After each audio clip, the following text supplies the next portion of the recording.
बालभारतीच्या इयत्ता 6वीच्या इतिहासाच्या पुस्तकातून वैदिक काळातील मांसाहार आणि जात व्यवस्थेमुळे निर्माण झालेल्या विषमतेचा उल्लेख वगळण्यात आलाय।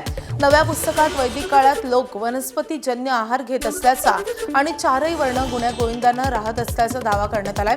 या बदलांवर सावित्रीबाई फुले पुणे विद्यापीठाच्या इतिहास विभाग प्रमुख डॉक्टर श्रद्धा कुंभोजकर यांनी तीव्र आक्षेप घेतला असून हा नव्या पिढीपासून खरा इतिहास लपवण्याचा प्रकार असल्याचा आरोपही त्यांनी केलाय।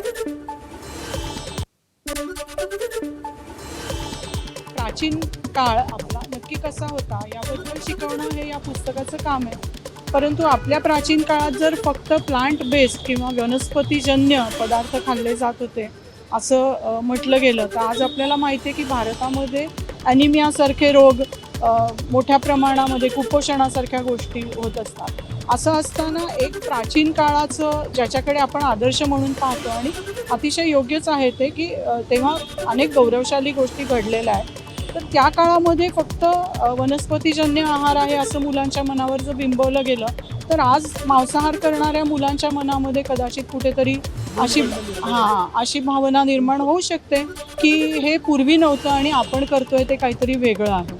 तर हे जे समतेचं मूल्य आहे, सामाजिक समतेचं मूल्य, त्याला मोठा अडथळा गेली 2000 वर्ष आपण पाहतोय भारतीय इतिहासात, म्हणजे जातीची व्यवस्था, आणि ती कुठेतरी समतेला हानिकारक आहे। हा एक नकारात्मक त्याचं जे मूल्य आहे, ही वाईट गोष्ट आहे, हे जर मुलांच्या मनावरती बिंबवलं गेलं नाही आत्ता तर त्यांना वाटेल की ही छान मस्तपैकी तुम्ही पांढरा शर्ट घातला आणि मी वेगळा ड्रेस घातलाय, इतकी सोपी चॉईसची गोष्ट आहे, तर ती तशी नव्हती।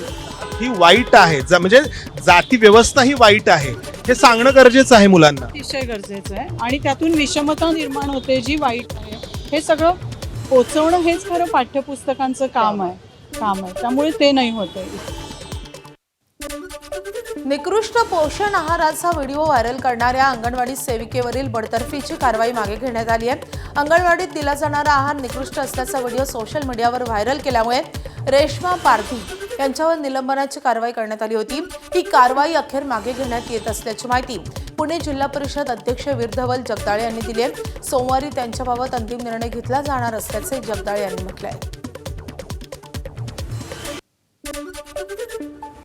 ही कार्यवाही अत्यंत अन्यायकारक होती हे आम्हाला सुद्धा नंतर लक्षात आलं, परंतु आम्ही प्रशासनाला सूचना दिलेल्या आहेत, महिला बालकल्याण अधिकाऱ्यांना सूचना दिलेल्या आहेत। आमचे मुख्याधिकारी श्री गजानन पाटील यांच्याशी माझी चर्चा झालेली आहे आणि त्या ताईंना परत कामावर घेण्याच्या सूचना आता थोड्याच वेळात जातील।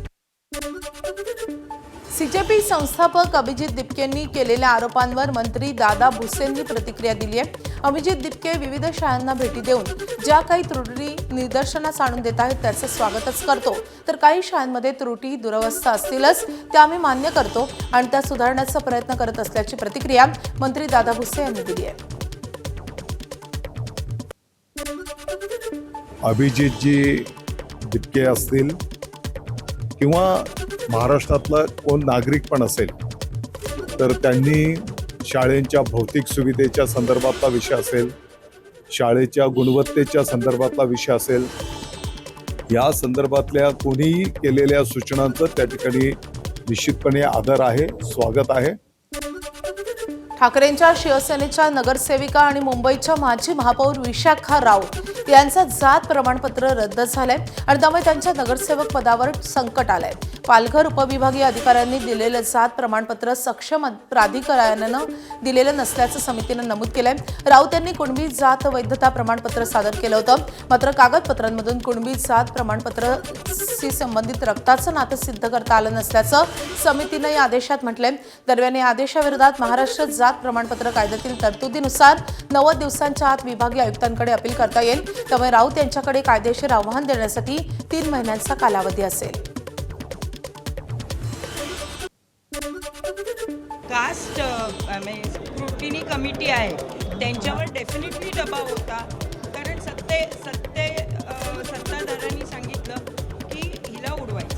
ओके, मग आता माझे पेपर व्यवस्थित आहेत म्हणून आता त्यांनी मला ज्युरिस्डिक्शनवर उडवलं की माझा SDO पालघरला राईट्स नाही आहेत मला कास्ट सर्टिफिकेट द्यायचं। काहीतरी रिझन घेऊन उडवायचं हे मला वाटतं सत्तेचा दुरुपयोग आहे।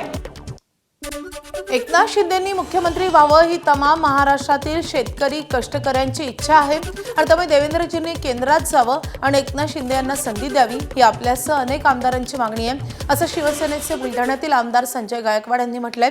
ज्याप्रमाणे एकनाथ शिंदेंनी महाराष्ट्र सांभाळला त्याचप्रमाणे त्यांनी तो विकासाकडेही नेला.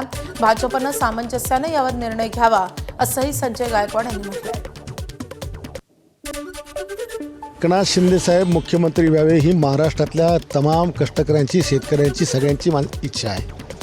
परंतु आज तेवढं संख्याबळ नाही आहे आणि म्हणून देवेंद्रजींनी केंद्रात जावं आणि एकनाथ शिंदेंना पुन्हा संधी द्यावी ही माझ्यासह अनेक आमदारांची त्या ठिकाणची मागणी आहे. परंतु शेवटी पक्ष जो निर्णय घेईल, मला वाटते प्रधानमंत्री आणि अमित शहाजी या संदर्भात जो काही निर्णय घेईल किंवा भाजप पक्ष निर्णय घेईल आणि ते आमच्या पक्षाचे नेते म्हणून आम्हाला वाटणं स्वाभाविक आहे. उद्या देवेंद्रजी जर माझ्या पक्षाचे असते तर मीच म्हटलं असं मला ते पाहिजे. त्याच्यामुळे जो पक्षाचा नेता ते आपल्या पक्षाच्या नेत्या करतात त्या पदाची मागणी करणारच आहे. म्हणजे देवेंद्रजी केंद्रात जातील असं जवळपास निश्चित झालेलं आहे. असं व्हावं असं सर्वांना वाटतं.